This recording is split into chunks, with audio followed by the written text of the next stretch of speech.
안녕하세요, 금고엄마입니다. 요즘 금리가 자꾸 올라가서 고민이시죠? 이걸 기다렸다 올라가면 가입할지 아니면 지금 가입해야 할지, 그리고 얼마 전에 가입한 걸 깨고 오른 걸로 갈아타야 할지 정말 고민하실 겁니다. 그래서 오늘은 여러분들과 함께 그 방법에 대해서 자세히 알아보도록 하겠습니다. 그럼 같이 한번 알아보실까요?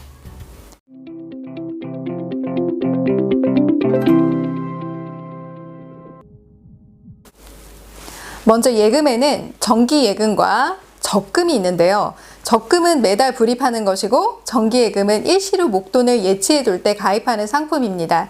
적금과 예금에 있어서 예금이 목돈이라 이자 차이가 많이 나기 때문에 예금을 기준으로 설명드리도록 하겠습니다.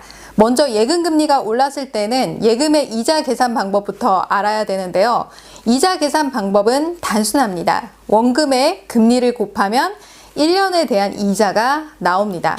예를 들어서 여러분들이 1년 정기예금에 1,000만 원을 2%로 가입했다라고 하면 1,000만 원 곱하기 2%니까 1년 뒤에 받아갈 이자는 20만 원이 되는 거죠. 자, 이거 12달로 나누면 한 달치 이자가 나오게 됩니다. 한 달치 이자는 16,600원 정도 나오네요. 자, 그럼 가입한 지 한 달 뒤에 예금 금리가 2.5%로 올랐다라고 해볼게요. 그럼 여러분 이자 계산 한번 해볼까요? 1,000만 원 곱하기 2.5%는 1년 뒤 25만 원이 됩니다.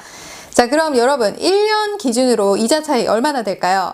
2%일 때 20만 원에서 2.5%인 25만 원을 빼면 5만 원이 이득이라고 생각되실 겁니다. 그런데 예치한 지 한 달 된 정기예금을 중도 해지해야 되겠죠? 자, 한 달치에 대한 중도 해지 이자는 거의 없으니까요.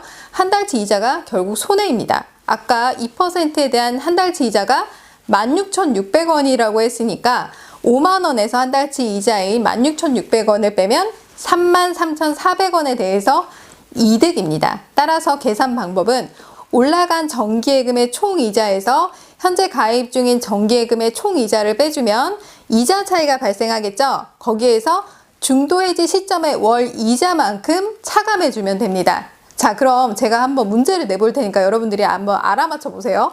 만약에 1년에 3,000만 원을 2.3%로 가입을 했는데 한 달 뒤에 2.5%로 올랐다. 그럼 갈아타야 될까요? 말아야 될까요? 어떤 게 이득일까요? 여러분들이 여기서 영상을 잠시 멈춰 두시고 계산을 한번 해보시기 바랍니다. 자, 그럼 계산 한번 해볼까요?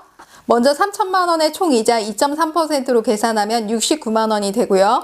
갈아탈 이자 2.5%를 계산하면 75만 원의 이자가 발생합니다. 이자 차이는 6만 원을 더 받게 된다라고 생각하실 수 있겠네요. 자, 여기에서 한 달치 중도 해지 이자는 거의 없기 때문에 자, 영원으로 계산을 하게 되면 2.3%의 한 달 이자인 57,500원만큼 손해니까 빼줘야 되겠습니다. 자, 그리고 만기는 한 달이 늦어지겠네요. 자, 그럼 여러분 얼마나 이득인가요? 네, 2,500원만큼 이득입니다. 그리고 한 달이 만기가 늦어지죠? 그러니까 날짜에 대한 손실도 그만큼 손해를 보게 되는 겁니다. 이때 갈아타는 게 나을까요? 그냥 두는 게 나을까요? 네, 그냥 두는 게 시간적인 손해, 날짜 손해에 있어서도 낫다는 걸 아시겠죠? 자, 이런 식으로 여러분들이 계산해 보시면 될 것 같습니다. 그리고 갈아타기 전에 요즘에는 입출금 통장 개설하고 정기예금을 가입을 하잖아요. 모바일로 하시다 보니까.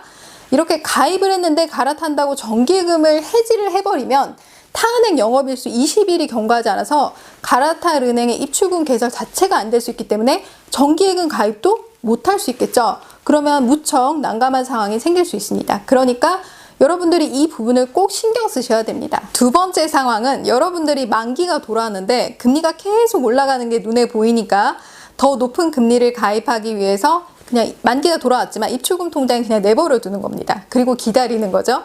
자, 그럼 언제까지 기다릴지 한번 생각해 보셔야 되겠죠? 기다리는 동안 만약 그 기간 동안 예치를 해두었다라고 생각을 해보신다면 그만큼 이자를 더 받는 건데, 예를 들어 한 달을 기다렸다. 그럼 한 달만큼 손실을 감수하고 이자를 더 받을 건지 이 부분도 좀 고려를 해보셔야 된다는 거예요.